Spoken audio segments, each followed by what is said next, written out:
Welcome to the Women Inspire Aspire podcast. In this episode, I talk to Sapna Agrawal about academic leadership. Hi, Sapna. Thank you so much for accepting my invite to appear in the podcast. How are you doing today? Yeah, good evening, Mr. Venkat. I'm doing perfectly fine and excited to speak with you today on this podcast. I am quite delighted to talk to you because you have had a illustrious career and you have been very active in so many areas in the academic pursuit. So let's talk about your background and journey. Can you share Right. your journey of becoming an academician and trainer with over 25 years of experience? What inspired you to pursue this path? I think I mean, you're taking me back to my childhood because, everything starts from somewhere when probably my education or my career, the thought process began. So, my parents, they always believed that the best investment is into the child's education. That is way back when I was studying, somewhere around 4 or 5 years of age. I very, very clearly remember.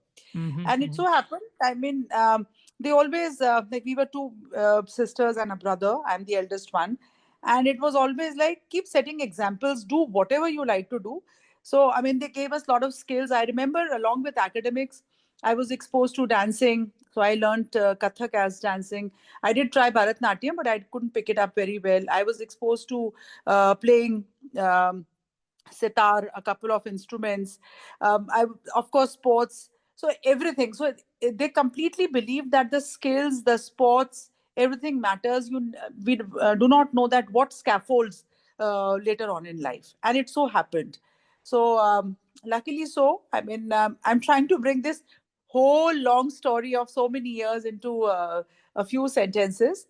So I happened to, of course, marriageable age. I had completed my graduation, was pursuing my post graduation. So my husband, he's an army officer now, a veteran. So it was a wedlock and a fantastic journey from there. So one promise I remember my father must have done with probably my in-laws or my husband. I do not know with whom. He said that let my daughter study. So of course the study was never broken. I continued the journey of studying. In between, I had my two children, the elder one, and then of course with a gap of 5.5 years, the younger one. But I continued, and this is what was like that constant pushing into pursuing something. So now there's something very interesting over here. Uh, though my professional life is around 25 years plus now, but there was a promise between me and my husband that we'll never leave our children with nannies or people to take care. So, in case I choose to pursue my career, it's very important that one of us stays with the children because parents build a lot of value. And he being an army officer, 24/7, 365 days, anytime a call can come. So it was slightly difficult. And that was sometime, I remember, I very, very clearly recall somewhere around 2001, 2002, when we got a first set of computer and I started writing something onto it along with a little bit of work going to schools, because going to school start teaching was the best thing to do as an army officer's wife, because that could be done easily, and that is how it started. And now I'll come to the thing. So I'm a teacher by heart and will always remain, but then I got to serve as a school leader, got to serve with the same school as a group school principal, director principal for them. Got an exposure. That was something very interesting when I got to work with a multinational education organization, Next Education, as a vice president academics, where we raised schools right from Bhumi Pujan up to to a satisfactory level, bringing in children. That was amazing, to set curriculums for them, to tell them what is right, to talk to parents. So that was a fantastic exposure. Of course, with the same company, I got to travel overseas to a couple of countries and also learn from there.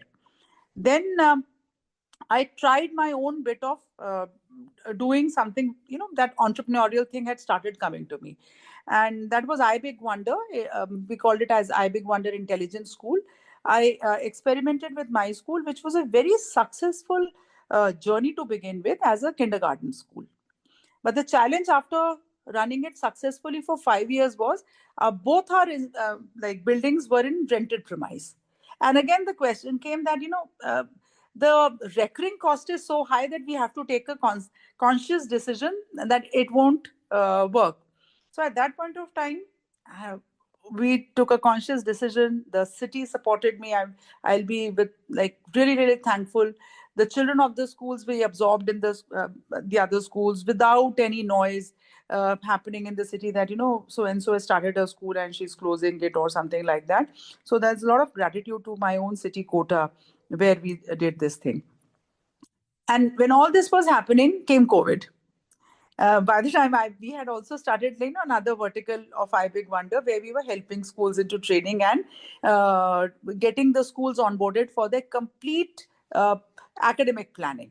So when COVID came, all what we could do is help the schools. Of course, no money came in, and then God was kind.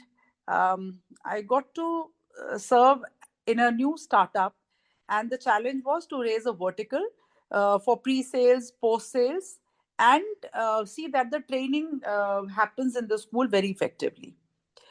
And the timeline given to me was around 3 years. So I'll be very happy to say that, share with everyone, that it was less than 2 years. We raised a complete vertical with more than 23 people serving pan India. And we could forecast up to 40%, up to 40, I mean, anything between 30 to 40% of sales. And that was the point of time I said that, the timeline given to me was 3 years, but I've done it less than that. So the exit process began, and then I Big Wonder came up as a big way. And now, Mr. Venkat, and then this is something like, I really, really want to tell everyone. I'm so thankful that it was year 21 when parallelly me and my husband, because now after Kargil war, that was 2010, he took his retirement, and both of us were parallelly also working into leadership programs for youth.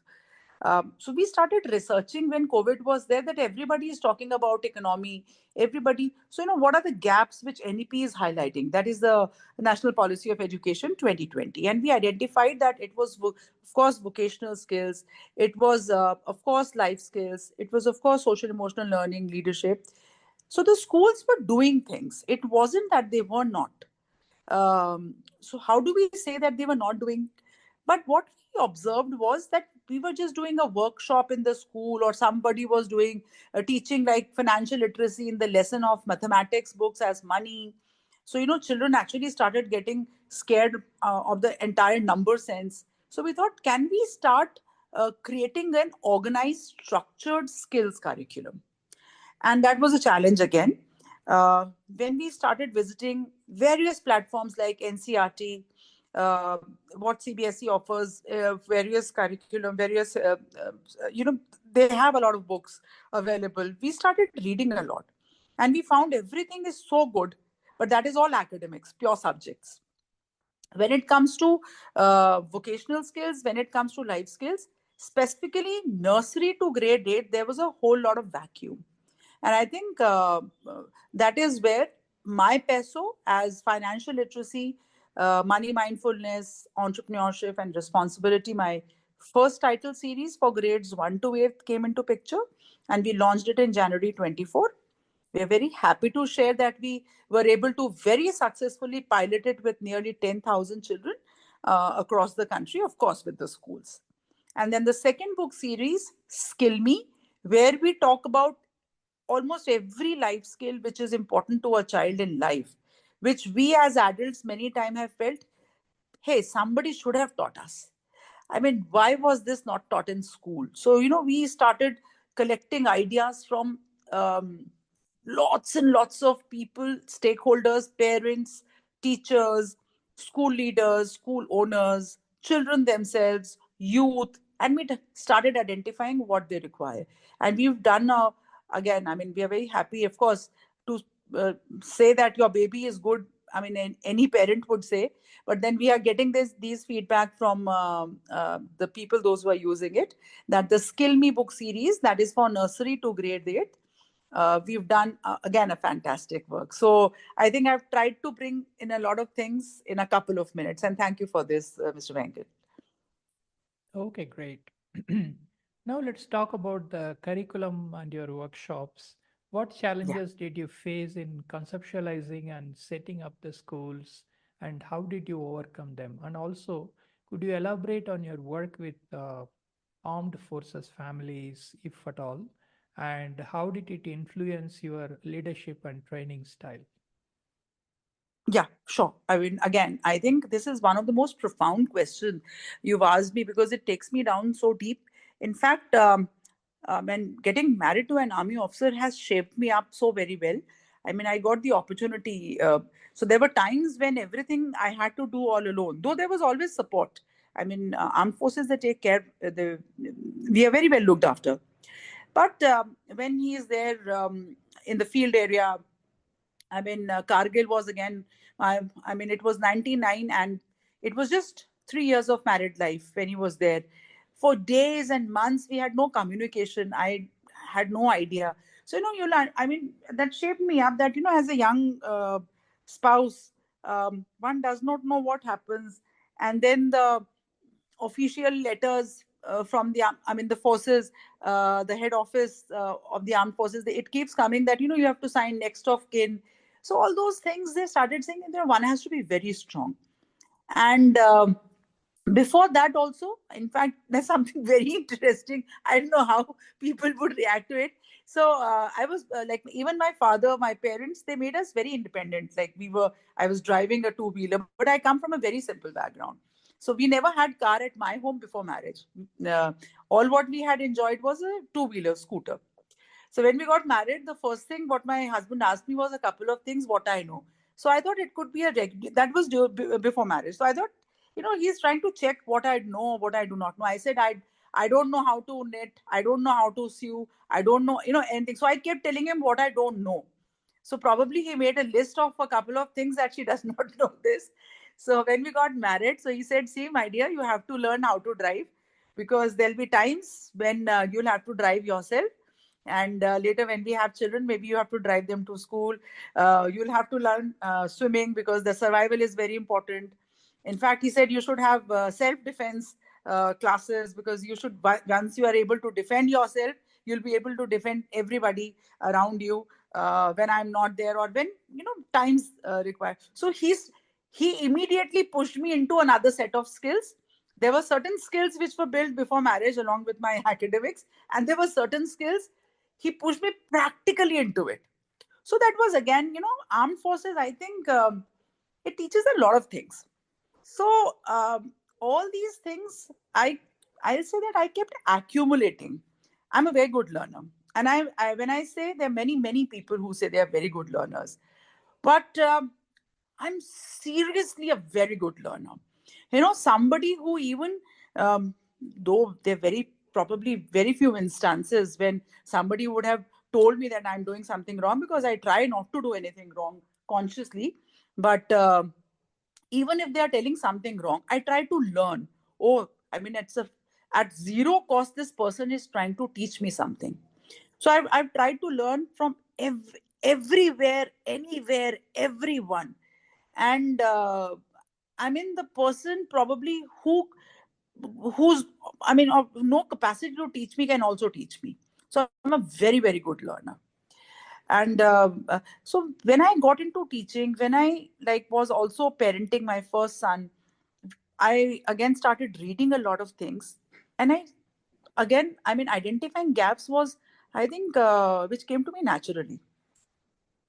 So it is something like, um, I when I got my first opportunity, I'll take back around 2005 for conducting a workshop for a set of teachers, and I realized that teachers are one of the most important components of the system. Like in any industry, there is a certain machinery in a production unit. There is a machinery which will like do the production. So the machinery is very important, and we have to oil it regularly. So I realized that teachers training, because I got an opportunity, I realized it's not just summoning them or telling them what to do, what to do, what to do, or do it like how to do, how to do, how to do. So that workshop opened my eyes. I had to conduct it. After conducting it, and from there, I'm still on a constant mission. to empower the teachers. The teachers sometimes I feel they don't even know that why they are in this profession. So I mean that is it. And when you ask me about armed forces, well, I've been talking a lot about it. So after Kargil Vijay Divas, that was in 1999. So my husband, when he took his retirement, that was December 2009. We are on like we took a promise to ourselves that we are going to conduct Kargil Vijay Divas, that is for youth, and we'll have three missions: respect for veterans, respect for Veer Naris, and respect for awareness for what is soldiering, what do these people do in armed forces, army, navy, air force, and of course paramilitary. So my husband, he's into leadership, and I, along with support with him, like wherever we can. So I think I have been able to give an answer to the question which you asked me. Okay, great. How do you use neuro linguistic programming in your training sessions and what benefits have you observed? Yeah, I had undergone a workshop of NLP, and at that point of time only, when Madam was conducting the workshop, so it was something like there's so much to understand. It is like people talk about psychology, people talk about so many things, but NLP actually helps us realize our own faculties. At least for me, I felt it like that. And when I was conducting workshop, it is something like uh, becoming more aware. So all what I do is during my workshops, of course, now in recent years post COVID, I have just marginally used NLP because there are so many things, there's so many tools and techniques which have come. So there was a whole like a decade and a half when I was constantly using the NLP techniques. I do it more with children now, especially the youth when I do this. It's not for teachers. I mean, there are just a few activities. So NLP for me is becoming more self-aware. Once we are self-aware, once we understand, the observations would increase. When the observations increase, we understand that what is we are able to do a better need analysis. When we are able to do a better need analysis, probably what we deliver automatically fits into the right sockets. When the delivery happens that way, the learning and the learners get enabled. Once they are enabled, they feel empowered. When they feel empowered, they start bringing in the desired change. So that is how, like, I mean, point to point, NLP helped me, and I'll be very thankful to the trainers whose workshops I attended. Most of these workshops, to your surprise, initially were free workshops, but when I got inquisitive, of course, it's like investment in yourself. Then I learned more. Okay, let's talk about national education policy. What are the Yeah. critical aspects of NEP that you believe will revolutionize the education in India? Okay, so NEP actually is, I mean, teacher is at the pivotal point. So they feel, and this is for the first time. I mean, it's not the first policy in our country. There've been a lot of policies earlier, but this is for the first time when it has been backed up by curricular frameworks, like a lot of hand holding. And for the first time, a couple of things are happening, that the early childhood education is now a formal thing. It openly talks about vocational education. It talks about technology. It talks about adult education. It talks about abridging school and professional education. It talks about, I mean, the world is I mean, it's just a place where everybody can work from anywhere and everywhere. I mean, surprisingly, when NEP came, that time was COVID. Nobody had planned it that way, of course. That was June 2020. So we were in thick of COVID when NEP was released, and there was so much of talk. What is this? Everything is going on. But trust me, I mean, it's a boon in disguise. I don't know, people are going to kill me or what when I say COVID is boon in disguise. Had it not been there, uh, the time and the amount of money and the energy it would have taken to sensitize people about technology would have been humongous, possibly impossible. But because of that, there was a whole lot of challenge. the education had to continue in schools. So, somewhere or the other, people started agreeing and believing, okay, technology is one way where we can do. And so, it sort of helped the system. Now, NEP for me, I'm highly pro NEP. Yeah, there are limitations. So I'm the first person probably in my own understanding. Of course, there are many more. When I say first person, at least when I'm doing my research, to identify the limitations and challenges. And I do try to write mails to the authorities and people and tell them that there are certain challenges. So every good thing may also have limitations and challenges. But I'm highly pro. Why I say this is, it is like it is allowing children, it is allowing teachers, it is allowing parents to be part of this whole journey of learning for the 15 years when the child is in school. See, I mean, we are all grown ups now. At least I understand. Even we have children. Many times we say, they make these policies. They don't ask us. And who makes these policies? These are the things which we've been talking about.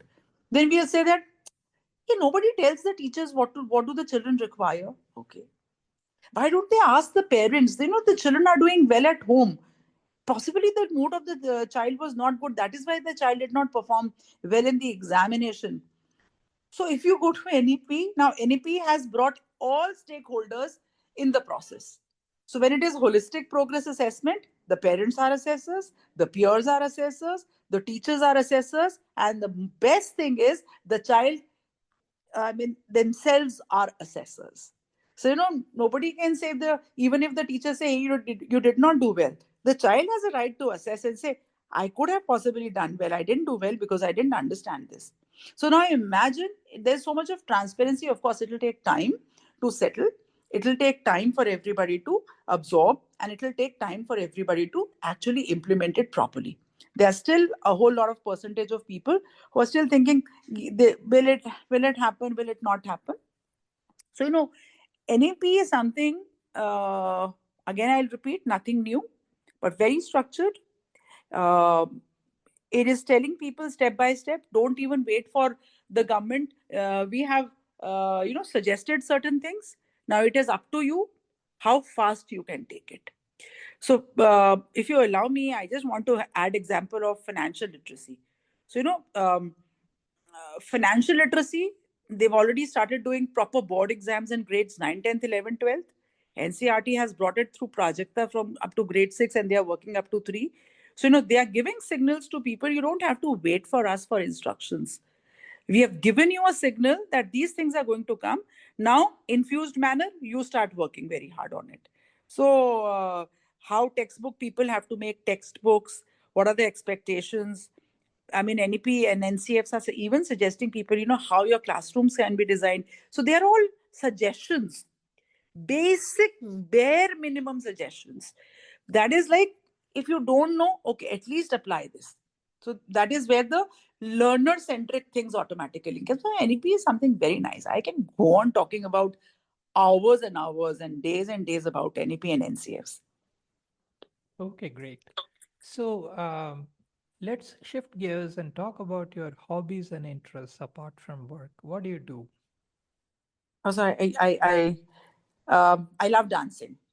I'm very, very fond of music. So, I can even dance on a generator's music. I don't know if there's some music or not, but that is how fond of, music am I. And yeah, I love eating, and I'm very fond of reading good content. Very, very fond of reading, learning, listening from any source. I mean, there can be ebooks, like podcasts are something very nice which I've started listening for last couple of years. I think that is the time when they are prevailing. That is it. So these are my basic hobbies. And yes, one thing which I think I cannot miss is, I just love children. Any size, any shape, anything. I just love children. Okay, that's great Yeah. to know. Yeah. What are the societal issues that you care about, and what are you doing about them? So one thing is like, when you talk about societal issues, no, I mean, two things which I never faced, I never have to face, but I felt over the years that there are people who've suffered with it. Number one, um, discrimination. That is like boy thing, girl thing, men, women, women can do this. I mean, males can. I never faced it. I mean, I've never tasted this ever since my childhood. Even my grandmother like never treated us. We were all equal, or probably we were better than equal, I'll say. Always treated like that. Girls, you can do everything. I remember my grandmother telling, you're Raja Beta, you can do anything. So these kind of things. But when I was growing, when I started working professionally, when I used to listen to the women around, not only the teacher folks, even the parent folks, I mean, when they used to come and talk to me, they used to talk about, people will not let us do. You're telling us go and talk to the grandparents. They'll not even listen to us. So I felt that at all points of time, there's a lot of discrimination. And then, of course, I mean, some guest lectures in the universities and colleges, the government universities in my city and other places.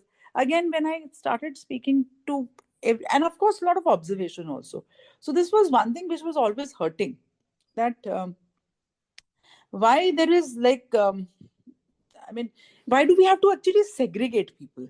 Uh, so there are certain things which automatically, a male cannot bear a child. So it's okay. We biologically made like that. Apart from that, I mean, there's so many things which both of us can do. So what I started doing is wherever I could possibly bring the change, whatever change I could bring in the thoughts, in actions, so started doing it. Another thing was related to the same thing, the superstitions and the abuses, everything rotates around women. So it always like sort of still till date also it hurts me a lot. uh, I know many people have started taking actions. It's so easy for people, I'll not say males, it's even the women. I mean, it's so easy to say ki क्या कर रही है. So like in Hindi I'm saying is like so it really hurts me. So these are the certain issues which I really feel that discrimination should not happen. I mean, people, ladies can do fantastic things. Women have been, I mean, we have great role models in history. Rani Lakshmi Bai, Jijabai, Bai, they've been wonderful people. So where it started, when it started, one does not know. But at least wherever we can start from, we should start sensitizing. And our boys are the best people. When people say no, that be very careful of boys, I feel boys are very nice. We have to trust them. We have to tell them that they are very good, and we have to create opportunities that they become good. And I mean, both girls and boys. And I would also like to talk to all parents of the girls. Don't tell your daughter that she'll not cook, she'll not do this, because um, the I mean, again, a sort of discrimination is going to happen. So it should not happen. Everybody should learn to do everything. That is what I have been trying to do in my own simple way. So it's like simple things. Not only the boys respect women, it's like we have to teach the children to respect everyone. Okay, great. Thank you so much. And thank you so much for sharing your thoughts on so many things. We are coming towards the end of the podcast. Do you have any questions for me? Yeah, when Mr. Venkat Ramakrishnan, I want to know about this A Pebble Unlistened, your collection of English short stories. I You have mentioned that it is available on Amazon. I yet to have to order it, but I want to know about it. So it's a collection of 14 short stories, Hmm. and it's a eclectic mix of various themes. So you have to go through it to enjoy it. So I would highly recommend that you buy it and read it. It's available in Kindle Unlimited also. Okay, okay, that's great. That's great. And one more question. What inspired you to start taking or conducting the podcasts? Yeah, so I started this podcast as an author to discuss my stories and books. Right. Then I realized that people are more interested in talking about themselves rather than listening to my stories. So when I talked to a couple of friends, it really clicked. And then another friend of mine introduced me to some 25 of her friends, and then uh, 40 of her friends, out of which 20 or 25 actually did the podcast with me. So that was Right. the, big stepping stone. And then, of course, after that, I got into LinkedIn, where I had so many connections, and I started contacting people, and they agreed, and we completed 50 episodes last year. And this year in January, before 10th itself, we have 7 recordings booked. So Super. it's Yeah. it's going pretty well, and it looks like people are enjoying the format, and they look forward to come and talk in the podcast. So that's good. Yeah. So that's In fact, yeah, you're right. Mr. Venkat, what now even I mean, now since you've told me, I'll start listening to the podcast. There's so much to learn from the lives of people. So I think I should thank you. There's no doubt about it. So when I get to listen to podcasts one by one on like your channel, so there'll be a lot of learning to. I mean, I feel so energetic about it. wonderful. Thank you so much. And yes, there is a lot of learning, and you will see that people from different walks of life have come and spoken in the podcast. So there is so much of life sharings, more than Yeah, work even and profession. right. Even I started my YouTube. That was January 21. To again share a lot of insights. But since last 1 year, I think podcast has been coming to mind again and again and again. I don't know. Maybe someday I'll start a podcast. Right. That's great. All the best for that. And thank you so much for spending time with us in the podcast today. I wish you all the best in your work and whatever you aspire to do in life. And once again, thank you so much for appearing. Take care and bye bye. Yeah. Thank you, Mr. Venkat. Thank you for inviting. Take care, and of course, hope to meet you sometime. Thank you. Thank you. Bye. Bye bye. That was a great podcast with Sapna Agrawal. Please subscribe to this channel and follow it for more awesome podcasts. Opinions expressed by the guests in this podcast are their own. The host or the sponsors of the podcast do not condone the opinions expressed by the guests or the actions arising out of those opinions. Any decisions or actions that the listeners might take as a result of listening to this podcast must be based on their own judgment and will be at their own risk. The podcast host or their sponsors will not be held responsible for the consequences of any actions and or decisions taken as a result of any content in this podcast.